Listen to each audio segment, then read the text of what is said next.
वर्चस्व निसी एक दूसरे के करीब बारिश में भीगते हुए खड़े थे। दोनों की सांसें और धड़कनें बढ़ी हुई थी।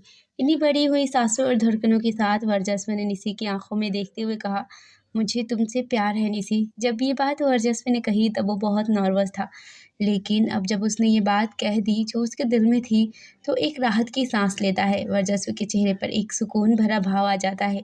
वर्चस्व तो अपने दिल की बात बोल रिलैक्स हो गया, लेकिन वही निसी, वो पूरी फ्रीज हो चुकी थी। वर्चस्व ने जो उससे कहा, वो निसी के लिए कभी ना पूरे होने वाले सपने से कम नहीं था। निसी बस एक टक वर्चस्व को देखे जा रही थी और उसके चेहरे के भाव ऐसे थे जैसे जो अभी उसके और वर्चस्व के बीच हुआ और जो वर्चस्व ने उससे कहा वो सच नहीं है। शायद वो कोई सपना ही देख रही है जो आँख खोलते ही पल भर में टूट जाएगा। निसी के चेहरे के भाव से साफ पता चल रहा था कि उसने जो सुना उस पर उसे यकीन नहीं है। जब वर्चस्व ने निसी की ये हालत देखी तो निसी के चेहरे के करीब अपना चेहरा ले गया। उसने निसी के माथे से अपना माथा जोड़ा और धीमी आवाज़ में बोला, आई लव यू निसी, यकीन कर लो ये सच है। मुझे तुमसे प्यार है। तुम्हारी बाजुओं में मुझे सुकून मिलता है। तुम्हें नहीं देखता हूँ तो मैं बेचैन हो जाता हूँ। ऐसा लगता है मैंने अपना सब कुछ खो दिया। तुम मुझसे भागती हो तो मैंने सह नहीं पाता हूँ। तुम्हारी आंखों में खुद के लिए नफरत मुझे पागल कर देती है। मैं नहीं देख पाता तुम मुझसे नफरत करो। मैं तुम्हें किसी और के साथ देखता हूँ तो डर जाता हूँ कि कहीं तुम फिर से मुझसे दूर ना चली जाओ। मैं तुम्हें हमेशा अपने पास, अपने करीब, अपनी बाहों में चाहता हूँ। मैं नहीं चाहता हमारे बीच कोई भी दूरी हो। हमारे बीच के हर फासले को मिटाना चाहता हूँ निसी। वर्चस्व को जो भी कहना था वो बोले जा रहा था। वही उसकी बातें जैसे जैसे निसी के कानों में पड़ती वो बस हैरान होती जाती। निसी के चेहरे पर अभी भी पहले की तरह ही भाव थे, जैसे उसे इन सब पर यकीन ना हो। मुझे तुम्हें प्यार करना है निसी, वो प्यार जो मैं हमेशा से तुम्हें करना चाहता था। I love you. इन बातों को बोल अब वर्चस्व चुप हो जाता है। वो निसी की आंखों में देखता है, नॉर्मल नहीं बल्कि एक एहसास के साथ, बेहद प्यार से। वही निसी तो अभी भी सेंसलेस थी, लेकिन अब उसके कानों में वर्चस्व की वो सारी बातें गूंज रही थी जो अभी वर्चस्व ने उससे कही। मुझे तुमसे प्यार है निसी, आई लव यू निसी, यकीन कर लो ये सच है।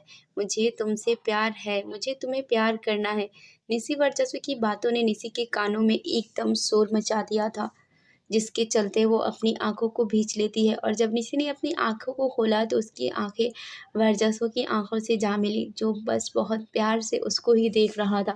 अब निसी भी वर्चस्व की आँखों में देखती रह जाती है, हालाँकि अभी उसकी आँखों में वर्चस्व के लिए कुछ नहीं था। दोनों ही एक दूसरे की नज़रों में एकदम खामोश काफ़ी वक़्त तक देखते रहे। धीरे-धीरे दोनों की नज़रों के भाव बदलने लगे। निसी के हाव-भाव ऐसे हो जाते हैं जैसे उसके दिमाग में कुछ चल रहा हो। वही वर्चस्व शिद्दत से निसी को देखने लगता है जैसे उसकी लाइफ अब बस निसी में ही है। पता नहीं निसी के दिमाग में क्या चल रहा था कि वो जो वर्चस्व की आँखों में देख रही थी, अचानक ही उसने वर्चस्व से अपनी नज़रें फेर ली और इतना ही नहीं, वो वर्चस्व से दूर भी हो जाती है। निसी के ऐसा करने पर वर्चस्व के चेहरे पर थोड़ी हैरानी भरे भाव आ जाते हैं, पर अगले ही पल उसके चेहरे के भाव ऐसे हो गए जैसे वो समझ गया हो निसी उससे क्यों दूर हो गई है। यहाँ वर्चस्व ने निसी की खुद से दूर जाने की वजह समझी ही थी कि वही निसी वर्चस्व से बिना कुछ बोले यहाँ से जाने लगती है। लेकिन निसी ने जैसे ही यहाँ से जाने के लिए अपना पहला कदम उठाया, वर्चस्व उसके सामने आकर खड़ा हो जाता है। साथ ही बोला, कहाँ जा रही हो निसी? वर्चस्व से थोड़ी दूरी बनाते हुए बोली, घर के अंदर। निसी ने वर्चस्व से दूरी बनाई तो वर्चस्व उसके करीब जाते हुए बोला, नहीं, तुम यहाँ से कहीं नहीं जा सकती जब तक मुझे तुम्हारा जवाब नहीं मिल जाता। वर्चस्व की ये बात सुन निसी ने कहा, कैसा जवाब? निसी की ये बात सुन वर्चस्व की आंखें छोटी हो गई। फिर वो निसी के हाथ में अपना हाथ डालते हुए बोला, तुम्हें नहीं पता कैसा जवाब? अब वर्चस्व की ये बात सुन निसी वर्चस्व से नजरें चुराने लगती है, मानो वो समझ गई हो वर्चस्व किस जवाब के बारे में बोल रहा है। निसी की नजरें चुराते देख वर्चस्व ने निसी का चेहरा अपने हाथ से ऊपर किया और बोला, निसी, मैं तुम्हारे जवाब का वेट कर रहा हूँ और वो हाँ ही होना चाहिए। वर्चस्व ने ये बात ऐसे वॉइस में कही जैसे वो फिर अपनी मर्जी निसी पर जबरदस्ती डाल रहा हो। वर्चस्व का यही टोन सुनने से जो वर्चस्व से नजरें चुरा रही थी, उसने अब उसकी आंखों में देखा और एक तंज भरी आवाज़ में बोली, वर्चस्व, जो तुमने मेरे साथ किया, क्या उसके बाद भी तुम मुझसे जवाब सुनना चाहते हो? निसी ने जैसे ही ये बात बोली, अचानक ही वर्चस्व का चेहरा नम पड़ गया, जैसे निसी ने उसकी दुखती रग पर उंगली रख दी हो। वर्चस्व का नम पड़ा चेहरा निसी ने देखा, पर उसे कोई फर्क नहीं पड़ा। उसने वर्चस्व की चेस्ट पर अपने दोनों हाथ रखे, उससे खुद से दूर ढकेल दिया और फिर यहाँ से जाने लगती है। इस बार तो निसी यहाँ से चली ही गई थी, पर तभी उसके कानों में एक जुनूनी चिल्लाती हुई आवाज़ पड़ी, baby I love you. I love you so much, अब और तुम्हारे बिना नहीं रह सकता, दम घुटता है मेरा, गलती की है तो सज़ा दे दो, पर ऐसे दूर रहकर मुझे मारो मत। ये बातें नीति के कानों में पड़ी तो उसके चलते हुए कदम रुक गए और वो पीछे मुड़कर देखती है, जहाँ वर्चस उसके सामने नीचे मिट्टी पर अपने घुटनों के बल बैठा हुआ था। उसने अपनी बाहों को फैलाया हुआ था, जो कि बस निसी के लिए तड़प रही थी। वर्चस्व को देख निसी थोड़ी हैरान हो जाती है। निसी हैरानी से वर्चस्व को देख रही थी, तभी फिर से एक आवाज़ आई, निसी अब तो भाई को हाँ बोल दो। ये आवाज़ वंश की थी, जो कि छिपकर सब कुछ देख रहा था, जो भी वर्चस्व और निसी के बीच हो रहा था। वंश के साथ मयंक और ध्रुव भी थे। ध्रुव भाई ने कहा, भाभी आपको तो मैं अच्छे से नहीं जानता, पर अपने दोस्त को बहुत अच्छे से जानता हूँ। वो आपसे सच में बहुत प्यार करता है, वरना जो कभी किसी के सामने नहीं झुकता, वो यूँ आपके सामने झुककर ना बैठा होता। प्लीज़ हाँ कह दीजिए। वंश और ध्रुव तो वर्चस्व की साइड से निसी को हाँ कहने के लिए बोलने लगे, पर निसी भी शायद अपने फैसले पर मजबूत थी। उसने किसी की कोई बात नहीं सुनी और अब तो उसका चेहरा भी भाव रहित हो जाता है, जैसे उसे किसी से कोई फर्क नहीं पड़ता। निसी का ये भाव रहित चेहरा देख भी वर्चस्व भी आस लगाकर बैठा था कि वो उसके पास आएगी। वही वंश और ध्रुव उदास हो जाते हैं। वंश फिर से निसी से कुछ कहने को होता है, पर इस बार वर्चस्व उसे आंखों से इशारा कर देता है कि वो कुछ ना बोले। एक बार फिर सब कुछ निसी पर ही आकर रुक जाता है। निसी ने एक नज़र वर्चस्व की तरफ देखा, जो बारिश में अपनी बाहें फैलाए बैठा हुआ था। फिर निसी ने वर्चस्व से अपनी नज़रें फेर ली। निसी के ऐसा करने से फिर से साबित हो गया कि वह वर्चस्व के पास नहीं जाएगी। वर्चस्व और निसी के बीच एक सर्द जैसी लड़ाई शुरू हो गई थी। ऐसे ही कुछ पल बीत जाता है इनके इस लड़ाई को, और इस लड़ाई में जीत निसी की ही होती है। वो वर्चस्व के पास नहीं जाती और उन्हें उसने अब यहाँ बिल्कुल भी रुकना ज़रूरी नहीं समझा। वो बड़ी तेज़ी से अपने कदम घर के अंदर जाने की ओर बढ़ा देती है, लेकिन निसी ने जैसे ही घर की दहलीज पर पाँव रखा, तभी वंश, जिसे वर्चस्व ने चुप रहने को कहा था, उसने कुछ ऐसा कहा जो कि ना सिर्फ निसी को रोकने पर मजबूर कर देता है, बल्कि उसके चेहरे के भाव ऐसे हो जाते हैं जैसे उसने ना जाने क्या सुन लिया हो। वंश ने काफ़ी तेज़ आवाज़ में कहा, निसी भाई तुमसे अभी से नहीं बल्कि बचपन से तुमसे प्यार करते आ रहे हैं। वंश की ये आवाज़ जैसे ही निसी के कानों में पड़ी, निसी के कदम एकदम से रुक गए। वो एक बार फिर फ्रीज जैसी हो जाती है, जैसे वो तब हो गई थी जब वर्चस्व ने उसे आई लव यू कहा था। निसी के कदम रुके तो वंश, जो गार्डन में वर्चस्व के पास खड़ा था, वो चलकर निसी के पास आता है। निसी जैसे हैरान थी, उसे वंश को समझ आ जाता है कि निसी को उसकी बात पर विश्वास नहीं है। इसीलिए निसी के पास पहुंचकर वंश फिर से बोला, हाँ निसी भाई तुमसे बचपन से प्यार करते हैं। वो तुमसे तब से प्यार करते हैं जब तुम बस 13 साल की थी, जो वो कभी तुमसे कह नहीं पाए। आई नो भाई ने गलती की है, उसके लिए मैं तुम्हारे साथ हूँ, उनके साथ भी नहीं हूँ, बट जो वो तुमसे प्यार करते हैं वो झूठ नहीं है। 10 साल निसी उन्होंने अपने दिल की बात तुमसे कहने में लगा दी। प्लीज़ मान जाओ, उनको एक्सेप्ट कर लो, उन्हें एक मौका दे दो। वंश एक बार फिर से निसी से वही बात बोलने लगा कि निसी वर्चस्व के पास चली जाए। वंश अपनी बात कहने में लगा था, वही निसी वो कहीं और ही गुम हो चुकी थी। उसने ऐसे ही वर्चस्व की तरफ देखा, जो कि अब भी उसके इंतज़ार में बाहें फैलाए अपने घुटनों के बल बैठा हुआ था। लेकिन निसी ने जैसे ही वर्चस्व की तरफ देखा, वर्चस्व जो निसी की ही तरफ देख रहा था, वो थोड़ा सकपका जाता है, जैसे उसकी कोई चोरी पकड़ी गई हो। वही वर्चस्व को देख निसी के चेहरे के भाव ऐसे हो गए जैसे वो कहना चाहती हो, क्या सच में वर्चस्व उसको बचपन से प्यार करता है, बचपन से चाहता है। वर्चस्व का निसी को बचपन से चाहना, ये कैसी बात थी जिसने निसी के होश तो उड़ा ही दिए थे। साथ ही उसके लिए इस बात पर यकीन करना बहुत ही नामुमकिन सा था। निसी हमेशा से यही सोचती थी कि वर्चस्व उससे प्यार नहीं करता, लेकिन जो बात अभी उसे पता चली, वो सब तो बिल्कुल निसी की सोच से ही अलग थी। ऐसे में कैसे निसी को इन सब पर यकीन हो। निसी की अपनी ही सोच में खोकर ऐसी हालत हो गई थी जैसे वो सदमे में चली गई हो। तभी वंश ने उसी आवाज़ लगाई, निसी क्या हुआ, प्लीज़ तुम कुछ बोलो, क्या अभी तुम भाई को हेट करती हो। वंश की इन बातों पर निसी ने कुछ नहीं कहा। वो कुछ पल अपनी ही सोच में गुम खड़ी रही, फिर यहाँ से घर के अंदर चली जाती है। साथ ही वो घर का गेट भी बंद कर लेती है। निसी के ऐसा करने से वहीं पर खड़ा वंश हैरान हो गया। उसने निसी को आवाज़ भी लगाई, निसी निसी अब की किसी के कुछ बोलने का कोई फ़ायदा नहीं होता है, क्योंकि निसी को जो करना था वो कर चुकी थी। निसी तो चली गई और उसके जाते ही वंश के चेहरे का रंग उड़ गया। उसने वर्चस्व की तरफ देखा, जो कि अब भी बारिश में निसी का इंतजार ही कर रहा था। वर्चस्व को यूं देख वंश का चेहरा उदास हो जाता है। वंश धीरे कदमों से चलकर वर्चस्व के पास आता है और एक उदासी भरी आवाज में बोला, भाई आई थिंक निसी नहीं मानेगी, आपको यहाँ से चलना चाहिए। वंश की इस बात पर ध्रुव ने भी कहा, हाँ वर्चस्व वंश सही बोल रहा है, मौसम ठीक नहीं है, तुझे यहाँ से चलना चाहिए, तू बाद में आकर भाभी से बात कर लेना। वंश और ध्रुव ने हार मान ली थी, लेकिन वर्चस्व ने हार नहीं मानी थी। तभी तो उसने उन दोनों की बातों पर कहा, नहीं, मैं यहाँ से नहीं, कहीं नहीं जाऊंगा। जाऊंगा तो अपनी बीवी को साथ लेकर ही जाऊंगा। वर्चस्व की ये बात सुन वंश ने कहा, भाई आप क्या बोल रहे? निशी चली गई है, वो वापस आएगी। ये बात वर्चस्व ने वंश की बात को काटते हुए बड़ी ही कॉन्फिडेंस से कही, जैसे उसे पूरा विश्वास हो कि निशी उसके पास जरूर आएगी। निशी के जाने के बाद भी वर्चस्व अभी भी निशी के इंतजार में बैठा था और उसका ये इंतजार बढ़ता जाता है। 1 घंटे 2 घंटे ना जाने फिर कितना समय। जब समय ज्यादा हो चला तो वंश, ध्रुव, मयंक जो कि अब तक वर्चस्व के पास थे, उन्होंने फिर से वर्चस्व को यहाँ से चलने को कहा। पर वर्चस्व ना जाने वो कौन सी जिद पर अड़ा था कि वह यहाँ से टस से मस नहीं होना चाहता था। ऐसे ही कुछ समय और बीत गया, तभी घर का गेट खुला, जिसे निसी घंटों पहले बंद कर ली थी। वहां से निसी बाहर आती है। निसी को घर के अंदर गए हुए घंटों भर हो चुके थे। तभी वो अभी भी पहले के कपड़ों में ही थी और जैसे पहले भीगी हुई थी उसी तरह भी। बस फर्क था तो उसके चेहरे के भाव में। मतलब उसका चेहरा भाव रहित था, जो देख समझ पाना मुश्किल था कि उसके दिमाग में क्या चल रहा होगा या वो क्या सोच रही होगी। निसी ऐसे ही चलकर गार्डन में जाती है जहाँ वर्चस्व था। निसी को देख वंश, ध्रुव, मयंक के चेहरे पर थोड़ी चमक आ जाती है, क्योंकि उन तीनों तो मान लिया था कि अब निसी नहीं आएगी, पर वो झूठी साबित हो गए, जिसका उन्हें बिल्कुल गम नहीं था। तभी तो उनके चेहरे पर चमक थी। इनके चेहरे पर चमक आई ही थी कि तभी चट ऐसे करके एक आवाज़ आई, जिसे सुन उन तीनों के चमकीले चेहरे का रंग उड़ गया। वो बहुत हैरान हो जाते हैं और अभी उनकी नज़र वर्चस्व पर ठहरी हुई थी। इनका ये हालत इसीलिए हो जाता है क्योंकि किसी ने वर्चस्व को एक जोरदार थप्पड़ मार दिया था। पंच ध्रुव मयंक बहुत हैरान थे, लेकिन जिसे निसी ने थप्पड़ मारा था, मतलब वर्चस्व, उसे कोई हैरानी नहीं हुई। उसने तो कुछ भी नहीं किया, उल्टा वो निसी को प्यार से देख रहा था। वर्चस्व की हरकत किसी दीवानी मजनू से कम नहीं लग रही थी। इस वक्त वही वर्चस्व को थप्पड़ मारने पर निसी के चेहरे पर भी कोई रिग्रेट नहीं था। हालांकि उसके चेहरे पर अभी भी कोई भाव नहीं था और वो ऐसे ही वर्चस्व को देख रही थी।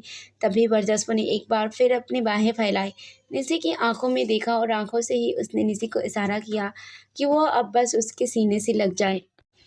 वर्चस्व का ये इशारा निसी ने देखा तो वर्चस्व से नजरें फेर लेती है, लेकिन फिर अगले ही पल जाकर वो वर्चस्व के सीने से लिपट जाती है।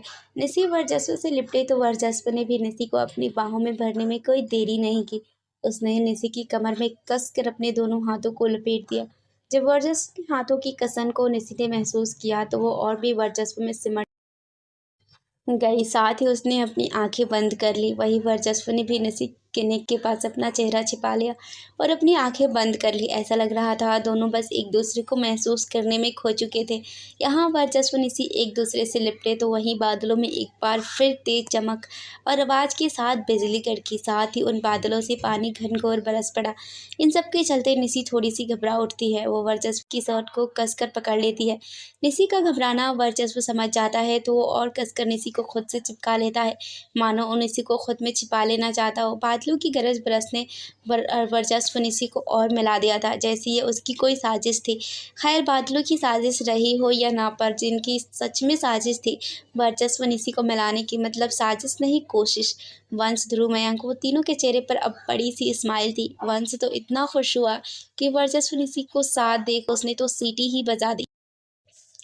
वंश की इस सीटी से ही वर्चस्व निसी, जो एक दूसरे की बाहों के एहसास में खोए हुए थे, वो सेंस में आते हैं। सेंस में आने के बाद भी दोनों ने इधर उधर नहीं देखा।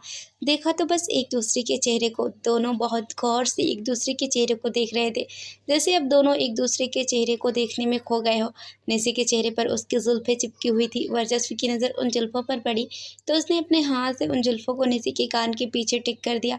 साथ ही धीमी आवाज़ में वो बोला, निसी, मुझे तुम्हारा जवाब सुनना है।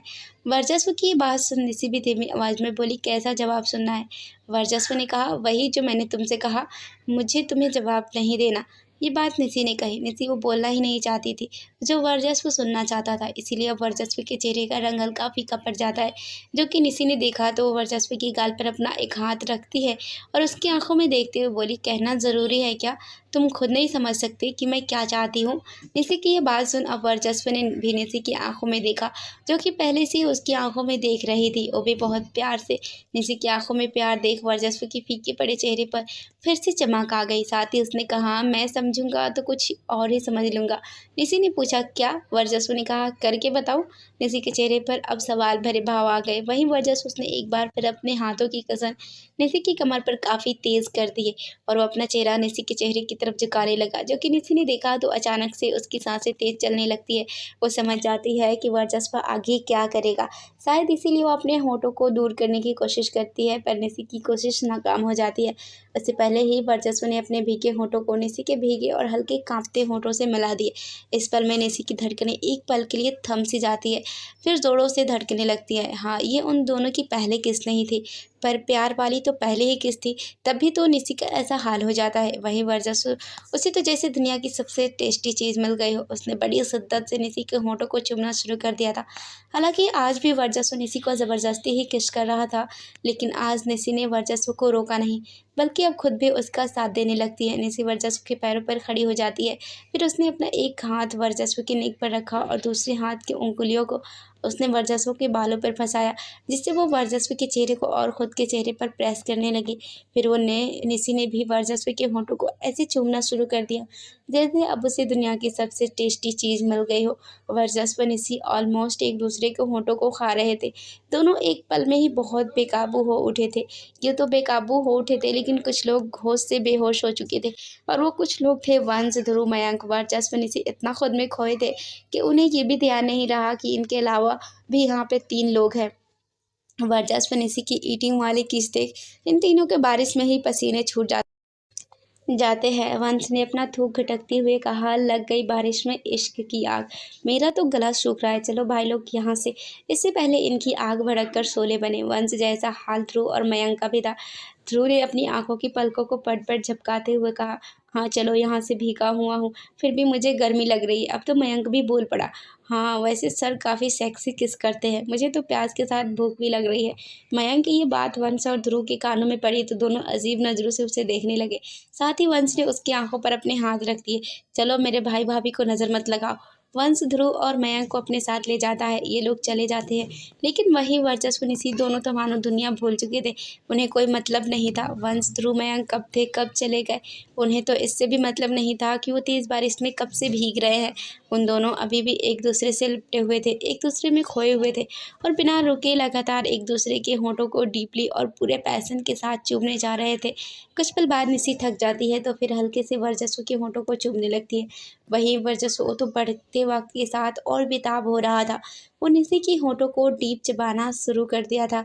वर्चस्व ऐसे बिहेव कर रहा जैसे वो निसी को आज खा जाएगा। करीब आधे घंटे बाद, आधे घंटे हो चुके थे, लेकिन वर्चस्व तो निसी को छोड़ने का नाम ही नहीं ले रहा था। वो अब भी बेतहासा निसी की होठों को चूम रहा था। निसी के लिए अब ये ज़्यादा हो रहा था, क्योंकि उसके होंठ अब दर्द देने लगे थे।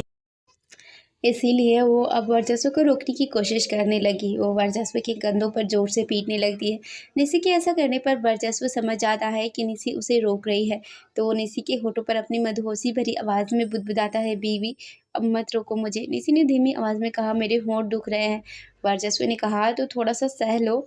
निसी ने पूछा, कब तक? वर्चस्व ने कहा, जब तक मैं वर्ल्ड की लॉन्गेस्ट किस का रिकॉर्ड नहीं तोड़ देता। वर्चस्व की ये बात सुनने से की आंखें बड़ी बड़ी हो गई। उसने बहुत ही हैरानी से कहा, क्या? वर्चस्व ने निसी की इस बात पर कुछ नहीं कहा। वो फिर से निसी के होठों को चूमने में लगा। निसी को अब सच में अपने होठ पर दर्द हो रहा था, इसीलिए अब जैसे ही वर्चस्व ने उसके होठों को चूमना शुरू किया, उसके मुंह से आवाज़ निकल जाती है, आह, पर वो कुछ कर नहीं सकती, क्योंकि वर्चस्व एक बार फिर उस पर हावी हो चुका था। वर्चस्व एकदम पागल सा हो गया था। उसने इस कदर निसी के होठों को चूमा, कुछ कह नहीं सकते। खड़े खड़े उसका मन नहीं भरा तो वो निसी को वही मिट्टी पे लिटा देता है और खुद उसके ऊपर लेट जाता है। साथ ही उसके होंठ लगातार निसी के होठों को बेतहासा चूम रहे थे। अब तो वर्चस्व ने ऐसे ऐसे निसी के होठों को चूम रहा था कि निसी खुद हैरान थी, ये आदमी उसके साथ कर क्या रहा है? सच में वर्ल्ड रिकॉर्ड तोड़ेगा क्या, और साथ में हड्डी भी तोड़ेगा? वर्चस्व कभी खुद निसी के ऊपर लेटता, उसके होठों को चूमता चबाता, तो कभी निसी को खुद के ऊपर लिटाता, उसके होठों को चूमता, तो कभी पूरी गार्डन में लुढ़क लुढ़क कर निसी को होठों को चूमता, कभी निसी को अपनी गोद में बिठाकर उसके होठों को चूमता, तो कभी खुद उसकी गोद में बैठ जाता, निसी के होठों को चूमता। वर्चस्व ने ये सब काफ़ी घंटों तक किया। उसका तो बिल्कुल रुकने का मन नहीं था, लेकिन निसी वो कमज़ोर होती जा रही थी।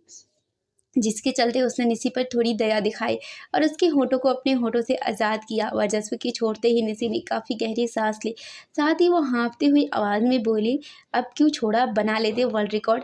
निसी की इस बात से साफ पता चल रहा था कि वो वर्चस्व को ताने दे रही हो, जबकि वर्चस्व भी समझता है। इसीलिए वो निसी के नाक पर अपनी नाक रब करते हुए बोला, मैं तो वर्ल्ड रिकॉर्ड बना देता, बट तुम सह नहीं पाती और तुम्हें कुछ हो ये मैं बर्दाश्त नहीं कर पाता। वर्चस्व की ये बात सुनने से वर्चस्व को घूरने लगी।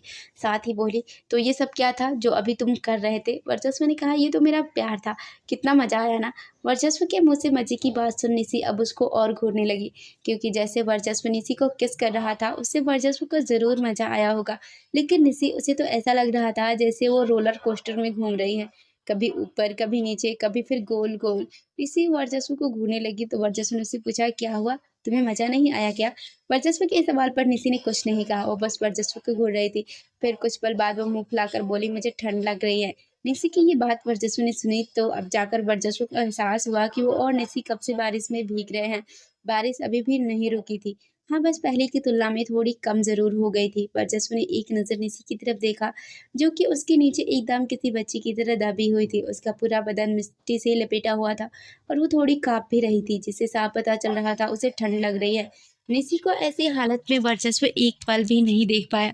वो झट से निसी के ऊपर से उठा, फिर निसी को अपनी गोद में उठा लिया और उसे घर के अंदर लेकर चला गया। थोड़े समय बाद वर्चस्व निसी दोनों ने घर के पानी से नहा लिया था। दोनों ने अलग अलग नहाया था, लेकिन अब कपड़े दोनों साथ में पहन रहे थे। निसी ने अपने बदन पर सीने के पास से टॉवल लपेट रखा था, वही वर्चस्व ने अपने वेस्ट पर टॉवल रखा हुआ था। ऐसे ही दोनों रूम में एक दूसरे के सामने खड़े थे। वर्चस्व थोड़ा निसी के पास गया, फिर वो निसी की टॉवल को खोलने लगा। निसी ने वर्चस्व का हाथ पकड़ लिया तो वर्चस्व ने कहा, मैंने तुम्हें देखा हुआ है बीबी। वर्चस्व की ये बात सुन निसी के गाल लाल पड़ गए और वो बहुत ही धीमी आवाज़ में बोली, मैं अपने कपड़े खुद से पहन लूँगी, पर मुझे अपनी बीवी को कपड़े पहनाने हैं।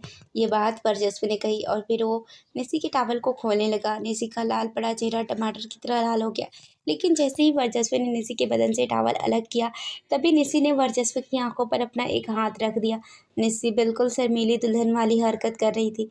निसी की इन हरकतों पर वर्चस्व ने कोई हर्ज भी नहीं किया, क्योंकि उसे निसी का ये शर्माना अच्छा लग रहा था। वर्चस्व ऐसे ही निसी को कपड़े पहनाने लगा। जब वर्चस्व ने निसी को कपड़े पहना दिए तो अपना टॉवल खोलने लगा। जो निसी ने देखा तो उसकी आंखें बड़ी बड़ी हो गई और वो बोली, वर्चस्व ये क्या कर रहे हो। वर्चस्व एक सातिर मुस्कान के साथ बोला, अपने कपड़े चेंज कर रहा हूँ, यहाँ मत करो, जाओ वॉशरूम में करो। ये बात निसी ने कही, जिस पर वर्चस्व निसी के पास आया और उसके कान में अपनी हल्की सी वॉइस में बोला, बीबी मुझे अपना सब कुछ तुम्हें दिखाने में कोई प्रॉब्लम नहीं, इसीलिए मैं तो यहीं चेंज करूँगा। वर्चस्व ने हल्के से निसी के कान पर बाइट कर लिया, फिर वो यहीं निसी के सामने चेंज करने लगा। निसी अपनी आंखों को बंद कर लेती है। तभी वर्चस्व बोला, बीबी आंखें तो खोलो, खोलो, इतना हॉट पति है तुम्हारा और तुम आंखें बंद कर दी, देखो तो अच्छा लगेगा। निसी आंखें नहीं खोलती है तो वर्चस्व जबरदस्ती उसे आंखें खुलवाता है। निसी ने आंखें खोली तो वर्चस्व की नेक चेस्ट उसके सामने थी। निसी का गला ही सूख जाता है। वो ऐसे ही डरते डरते ही अपनी आंखों की नज़रों को वर्चस्व की बॉडी के नीचे ले जाती है। जब निसी ने वर्चस्व की लोअर बॉडी देखी तो पहले तो हैरान हुई, लेकिन अगले ही पल वो वर्चस्व को घूर कर देखने लगी। निसी के यूँ देखने से वर्चस्व हल्के से हंस देता है। निसी ने सोचा था वर्चस्व ने कुछ नहीं पहन रखा है, लेकिन जब निसी आंखें बंद की थी तभी वर्चस्व ने कपड़े पहन लिए। पूरे नहीं पर नीचे का उसने लोअर पहन लिया था। तभी तो निसी उसे घूरने लगती है और वर्चस्व उस पर हंस देता है। पर वर्चस्व के हंसते ही निसी जो वर्चस्व को घूर रही थी उसके चेहरे के भाव बदल गए। वो ऐसे वर्चस्व को देखने लगी जैसे वो कोई अजूबा हो। निसी वर्चस्व के करीब गई और उसके चेहरे को देखते हुए बोली, वर्चस्व तुम हंसते भी हो। निसी का ये सवाल सुन वर्चस्व ने निसी की कमर में हाथ डालते हुए और उसकी आंखों में देखते हुए बोला, नहीं, पर तुम्हारे लिए बदल रहा हूँ। वर्चस्व की ये बात सुन निसी तो वर्चस्व में ही खो जाती है। वर्चस्व का ये जवाब निसी के दिलों की धड़कन को तेज कर देती है। साथ ही वो वर्चस्व में खो जाती है, क्योंकि उसे वर्चस्व का ये जवाब अच्छा लगता है। निसी वर्चस्व में खो गई तो और वर्चस्व के करीब चली गई। फिर उसने अपने होंठ वर्चस्व के गाल पर रखे। वो हल्के से उसके गाल को चूम लेती है। निसी वर्चस्व में खोकर उसके गाल को चूमती है, इसलिए जैसे ही वो थोड़ी होश में आती है वो वर्चस्व से दूर हो जाती है और फिर यहाँ से जाने लगती है। तभी वर्चस्व ने उसे पकड़ लिया और झटके से उसे खुद के करीब करते हुए उसे खुद की बाहों में भर लिया। निसी वर्चस्व के दिल के तार छेड़ों से भाग रही थी तो वर्चस्व उसे कैसे भागने देता। अब निसी वर्चस्व की बाहों में थी जहां वो कसमसाती हुई बोली, वर्चस्व छोड़ो। वर्चस्व ने निसी के बदन पर अपनी मजबूत बाहों का जोर देते हुए बोला, कहाँ भाग रही थी तुम। वर्चस्व की ये बात सुनने से थोड़ी सकपका जाती है और फिर बोली, मैं भाग नहीं रही थी। मैं तो तुम्हारे लिए खाना बनाने जा रही थी। तुम्हें भूख लगी होगी ना। मेरी भूख के लिए तुम्हें खाना बनाने की ज़रूरत नहीं है, उसके लिए अब तुम हो। तो ये बात वर्चस्व ने कही जिसे सुन निसी के चेहरे पर सवाल भरे भाव आ गए। जो देख वर्चस्व आगे बोला, बीबी अब से तुम ही मेरा ब्रेकफास्ट लंच डिनर सब हो। जो मज़ा तुम्हें खाने में है वो किसी में नहीं है। ये बात बोलते ही वर्चस्व अपना चेहरा निसी के चेहरे की तरफ झुकाने लगा। निसी ने अपना चेहरा पीछे कर लिया और बोली, वर्चस्व नो। वर्चस्व ने कहा, क्यों नो, मेरा मन है। निसी बोली, तुमने घंटों मेरे होठों को चूम चूम कर लाल कर दिया है। वो अभी भी दुख रहे तो क्या हुआ, मैंने तुम्हें थोड़ा रेस्ट करने का टाइम दिया ना। अब मेरा फिर से मन है, मैं नहीं रुक सकता। ये बात वर्चस्व ने कही। पता नहीं कौन से मूड में आ चुका था कि वो अचानक ही निसी पर हावी होने लगा था। निसी को वर्चस्व बहुत अजीब लगता है, जैसे वो कोई पागल हो। इसीलिए तो उसने वर्चस्व से कहा, वर्चस्व तुम पागल लग रहे हो। निसी की इस बात पर वर्चस्व ने निसी के नेक को पकड़ा, अपना चेहरा उसके नेक के पास ले। फिर वो निसी के नेक को अपनी जीभ से चाटने लगा, साथ ही एक सनक भरी आवाज़ में बुदबुदाता है, अगर बात तुम्हारी है और मैं पागल लगूं तो मुझे कोई फ़र्क नहीं पड़ता। बीवी वर्चस्व जो हरकत कर रहा था और जो उसने बात कही उसे निसी के चेहरे पर हल्के हैरानी भरे भाव आ गए। वहीं अब वर्चस्व ने निसी के नेक पर हल्के बाइट करने शुरू कर दिए। फिर वो निसी को अपनी गोद में उठा लेता है और पहुंच जाता है बेड पर, जहाँ वो निसी को पहले बेड पर लिटाता है, फिर खुद उसके ऊपर आ जाता है। अब उसके हाथ निसी के कपड़े उतारने लगे थे, जिसे उसने खुद अभी कुछ समय पहले ही पहनाया था। वर्चस्व की अचानक बड़ी बेताबी से निसी बहुत हैरान थी। वो वर्चस्व को ऐसे देख रही थी जैसे पता नहीं वो क्या देख रही हो। निसी के चेहरे के ये भाव देख वर्चस्व अपना चेहरा उसके चेहरे के सामने ले गया और उसकी आंखों में गहराई से देखते हुए बोला, बीबी तुम्हारे जिस्म को मैं कितना भी छू लूं, मेरा मन नहीं भरता। मुझे अभी के अभी तुम्हारे जिस्म के हर हिस्से को छूना है, महसूस करना है। I want to eat your whole body. और शुरुआत तुम्हारे होठों से ही करनी है। They are very tasty and juicy. वर्चस्व की ऐसी बातें सुनकर हैरान निसी ने अपना धूप ढक लिया। वहीं वर्चस्व की नज़र निसी के होठों पर थी और वो उन पर अपना हक भी जमाने को होता है। तभी निसी उसके होठों पर अपना हाथ रख देती है। वर्चस्व निसी को घूरने लगता है, जैसे उसे निसी का रोकना पसंद नहीं आया हो। वर्चस्व की यूँ देखने से निसी थोड़ी सी सहम जाती है। वो वर्चस्व के होठों से अपने हाथ हटा देती है, पर साथ ही धीरे से कुछ बोलती है, वर्चस्व मुझे तुमसे कुछ पूछना है। वर्चस्व ने निसी को घूरते हुए ही कहा, क्या।